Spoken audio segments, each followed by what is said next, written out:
Duel Review is brought to you by SpiderWolf.com. Hey guys, welcome to another great week of Duel Review. We're going to be starting off with House of M, followed by BioShock Infinite, and then for our focal point, The Big Bang Theory. That's right. Our anime this week is Paranoia Agent, and our movie is Falling Down. I'm RJ. And I'm Nick. Let's get to it.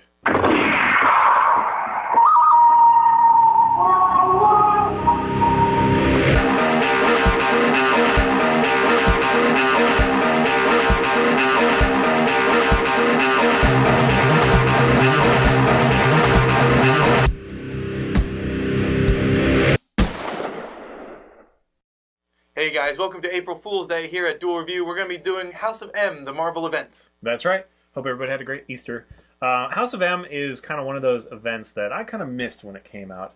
And so I wanted to revisit it and take a look and see how it stacked up, compared to the AVX thing. Because the AVX thing, a lot of people were just saying, hey, it's the rinse and repeat, back again. We haven't had that since, before House of M. And so it's like, okay, House of M focuses on Wanda Maximoff, Scarlet Witch, who a lot of people, she's got this like soap opera past. She's always in love with somebody, and someone dies or ends up being not who they were or whatever. And she obviously has the ability to change things about reality. She has the chaos, and she's just learning how to use that. In fact, it is sort of out of control, kind of all her life. But it's never as bad as it is right before in the beginning of House of M. Right. Now, House of M to me, I thought was actually fairly an interesting story, and it did what I wish AVX had done. Yes. Which it took time with the story and developed it. And but I can, it's one of those things that it's a big event. I guess we should go over story, but it's one of those things that it happened and the world changed. It actually changed for 5 years, and then it changed back with AVX, kind of thing. So it did cause a change that echoed through the Marvel Universe, like a true change, which we're saying that AVX didn't really have, right? Outside of Cyclops being the new Magneto, which we'll see what happens with that.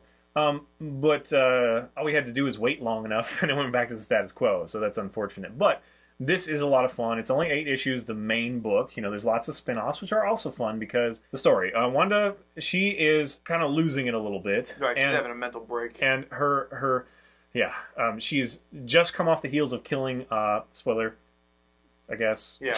It's been long enough. This actually comes before House of M, so we're not actually talking about anything that happened in House of M yet. But beforehand, she had killed some of the Avengers. Killing Hawkeye. Right. She had killed Wonder Man like a while before. But who hasn't? I did last Tuesday. It's always Tuesday with me.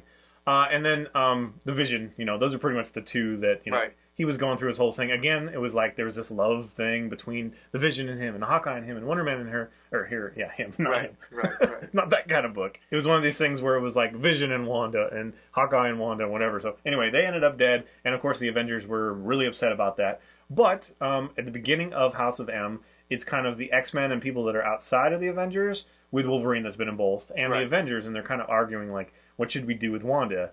And a lot of people are like, hey, this is it. We need to take care of her. But the Avengers are the ones that are like, not under my watch, because basically Captain America is the one that's like calling the shots. The other one is like, we should take a vote. And Captain America was like, well, she's an Avenger, and Avengers say no, kind of thing. Yeah. So I appreciate that. And when he says take care, he means take care. Yeah. I kind of like that difference. I think that's fun, and I think it's fair as well. Anyway, so they're kind of deciding what to happen. Pietro, who is Quicksilver, Maximoff, Wanda's brother and protector. She wants to protect her, and he knows that his father, Magneto, their father, is toying with the idea of getting rid of her too. And so he kind of sets forth events and puts things into Wanda's mind that end up having her make a big change, and that big change is reality rewritten. Now we start off with like Wolverine and Shield, and again, all this is spoiler. We can't really talk about it. Yeah, this is all a big spoiler.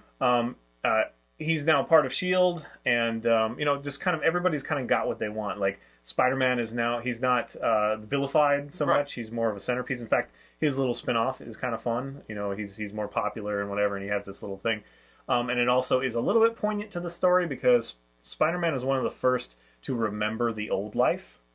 And the reality that they just were set forth, escapism, and so it's this whole thing where he's married to a certain person that no longer exists, and all this. Right. I don't want to give away all of it, but we also spend time with him in that alternate universe, and then he remembers that later, so it is kind of poignant because he remembers and he's like trying to get Doctor Strange to remove it from his memory, kind of thing. Yeah. Anyway, so all these things happen to the people. What happened is Wanda kind of gave everybody what they wanted. Yeah. And so, but Wolverine and Luke Cage and then Spider-Man kind of all get their memory back, and it's thanks to this little girl who was also apparently invented by Wanda, which I don't know really what happened to her after. I haven't. I haven't Layla, seen her. yeah. I'm not too sure what her deal is, but yeah, she was. I think she was a manifestation of Scarlet Witch, and yeah. So although it did at the end of the book, it did show her kind of living a normal life. So we don't know exactly if she got her powers from. She faded out with the whole Hope story. Yeah, well, I think she faded out even before then. I think it was just left to readers to understand that she was just a normal girl now, but. Basically, we don't know who Layla is. We don't know if she got her powers because of Scarlet Witch or because she always had them, and the only time she needed to use them was during the events of House of M. So, we don't really know. So I guess without giving away all the story, the heroes, they figure out that this is not the life they have had before this. Everything's changed. Right. And in fact, I think it's kind of fun. The beginning, it's like the Avengers are all like, hey guys, if any of you feel like something's changed about you, let us know. And then all of a sudden it's just all done and they don't remember who they are and stuff. So you get this kind of moment as well where they realize, look, whatever happened, we have the lives that we want, so do we really want to go back? But now they know the truth, or it becomes uncovered, so how can you not go back, kind of thing. So that's really a fun, topic of story. It's compelling, and it's different for each character. Yeah, I wish they did more of that before the series ended, but that's true. It's only an 8-issue. Yeah, it's 8 issues. So the main series, and but it is a really fun, bit of writing, and it was something that I think was fresh in its day and was new, and then of course it led to the whole. Hope thing, and not everybody loves that story, the rebirth of mutants and all that stuff, right. Ending with AVX kind of most recently. But it does really shape Scarlet Witch, and kind of, you get that first interaction between Avengers and the X-Men, kind of, well, not first interaction, but you know what I mean? They're right. in conflict, just like they were in AVX. And so, yes, AVX does seem to be very carbon copy in a lot of ways of that kind of greater story. Even though it's just Wanda, instead of Wanda, it's now the Phoenix Force, kind of. Yeah. But anyway. No, you're right. But it is really cool. I do enjoy it. I found it, readily available on Marvel Unlimited. So if you have that, it's there for you to read anytime. And yeah, this is one that I missed, and I'm glad that I, did revisit it and didn't let it go away. Because I'm not really into the whole Hope, Generation Hope. I don't really want to read those, but maybe I should at some time. Yeah, I don't know. The biggest issue that I have with these comics, and I'm speaking mostly for Marvel's sake, is they have their comics and they just kind of do this storyline, and then they have events. But the events really should be behind all of the other story arcs. So while these things are happening, while Spider-Man is tackling, the Lizard for the 1600th time, in the background, House of M could have been happening, and he could have just been, popping in and out of it until the culmination. Instead, you only get the 8 issues of House of M or, AVX or Civil War, and it's like, why don't they just put that in the background and kind of have it pan out? It is true that they have kind of like this explosion of books, and then they tidy it up for like one event, right. And then explosion of books again, and then tidy it up for. So it's almost like they're just trying to give us, a reason to jump back in or whatever. And even though Marvel now, they're like, oh, it's so different, it's pretty much the same thing. Yeah. Although they have, redone costumes and whatnot, which they didn't really do in before that so much. But anyway, if you like Wanda, I think this is a more vulnerable Wanda, but yes. In the good way, not in the, oh, I'm in love and I can't believe I did, Right. It's been, I've always, kind of liked her power. Yes. And of course, everybody thinks she's hot, but I don't know, she's those always in wings this, that doesn't really do anything. That's pretty old school, but yeah. She's always in these stupid love triangle things, and right. I can't, really care about that so much. I liked her actually in like Evolution, where she's kind of a punk badass, kind of thing, in the animated series. Yeah.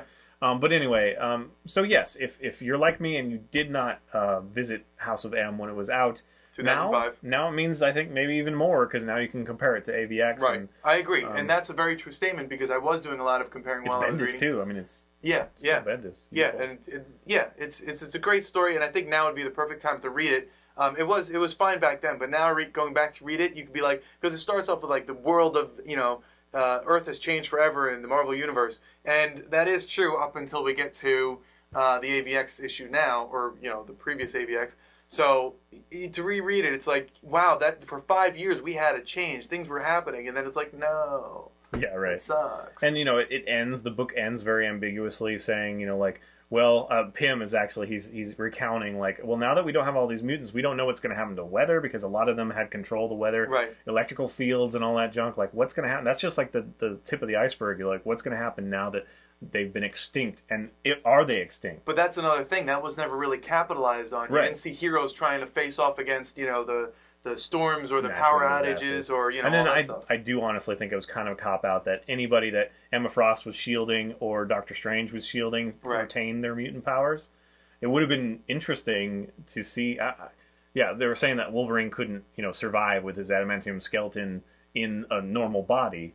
And it would be interesting to see, the consequences of that. But instead, they just kind of like, well, here's all these other guys. I mean, like, Iceman lost his powers. That was cool. But who's a fan of Iceman? I mean, I like Iceman, but he's not like, if they had done that to Wolverine or Cyclops or Emma Frost or, any of the current, it's like, then it would be like, oh, yeah. But it was just kind of like, hey, that sucks for him. Funny you should say that, because have you seen the new Wolverine movie that's coming out? Apparently he loses his powers. Oh, really? Yeah. Huh. His healing power. The one where he goes samurai. Yeah. Samurai. All right. So anyway, I think it's a solid book. I don't enjoy the covers as much as he does. I like the covers. But all the other art is great. It's all there, and I think it does kind of serve to warn us that AVX was not that different. Right. I mean, that's our opinion, or my opinion. Is it yours? It is, yes. It's our opinion that it wasn't quite new. I mean, even though they were like, oh, this is the new, whatever, everything's going to change forever. And it's like, yeah, we'll see. I think they need a new writer. I think Bendis has kind of done this I thing. love Bendis, though. I do too. He's really great at, the interpersonal stuff and, like, A to B. Right. But it's just that reboot thing. And, we did have that 5, 10, I mean, it was like 7 years where it was changed. But then it just went right back, and so now we're dealing with that. And they keep screwing with Spider-Man, which he's like the one character that wasn't broken. You know what I mean? Like, they could have kept doing Spider-Man stories forever. I liked in this one, Spider-Man was so vulnerable, and I really liked him. In fact, no, I think I liked Wanda more than Spider-Man in this one, because Wanda really had the humanity. She was the one who was going crazy. She was trying to deal with protecting her little kids. Yeah, she wanted her kids back. She wanted all this stuff to happen. So she changes the world, and that's what happens. So. All right, go check it out. Thanks for watching. Please subscribe to our YouTube channel and tell us what you think. Watch our great playlist. Game Lab's been a lot of fun. Yes, it has. And please leave comments. We love comments. And you can help support us by buying our wares at spiderwolf.com. That's right. T-shirts, a card game, art print, short stories, and more. Kickstarter soon. Oh. Yay! It worked the first time. Thumbs up. Thumbs down. I don't like them. Coming up, it's BioShock Infinite. I'm wearing Crocs. Step 1 is identifying the problem. Step 2, removing it. Stripes, you look good. And you listen to me, you're wearing dark. Yes. So hopefully the green won't shine everywhere. RJ says that I can't wear bright colors because the green from the green screen will show up on my shirt. I said light colors, but yes, bright as well. Yeah. It does. It makes it very difficult. If you watched last week's when he was wearing a light blue shirt. Yeah, it was actually green. Yeah, I watched it again, and it does look more white than light blue. But that shirt that I was wearing last week was light blue. Yeah. I think RJ's just saying that though because he doesn't like bright colors. I don't. Well, I don't like light pastel colors. I like bright orange. I think that's a cool color. Bright orange? But I don't like bright blue, which you love, and bright green has its place. And we but... can't use bright green. I have a lot of green shirts that I can't wear. Yeah, me too, actually. I wear a lot of green. I wear earth tones.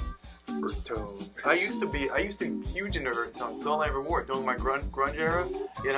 During your grunge. During my grunge era. Yeah. Well, when I was into grunge and good that you took ownership. Grunge of it. I wore a lot of earth tones. Although I still dress kind of preppy because I guess that's just what I did. I was just always dressed preppy. I'm just glad you're not the the stupid stereotype that we get now in New Jersey, where they're wearing like the golden like prints with the Rococo style. You know what I mean? Like big crest of nothing. Yeah. All over the place. The Ed Hardy and like, crap. And like arm shirts, like up here, and you're just like wear it all the time. I'm really tired of freaking Xavier dying all the time. Where did he go? What's happening? It's like, I think they're kind of suffering from the, he's the most powerful mutant mind on Earth. So they can't get rid of him. And so I guess they can't get rid of him, but they also can't use him because he's so powerful. Although he does have that thing where he doesn't like to do it. He kind of has like morals to not screw with humanity too much, or other mutants or minds, But it's like Superman. It's like, well, if you have Superman on your team, it's not really compelling. So you have to keep killing him off, or make him vulnerable somehow, or whatever.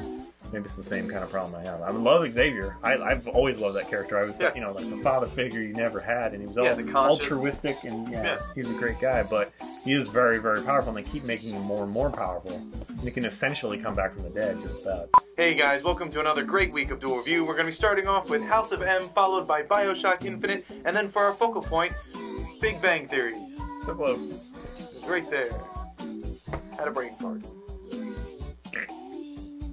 I'll just put that in. Yeah, as I'm saying it. Hey guys, welcome to Monday, March, April, June, July? And then for our focal point, Big Bang Theory.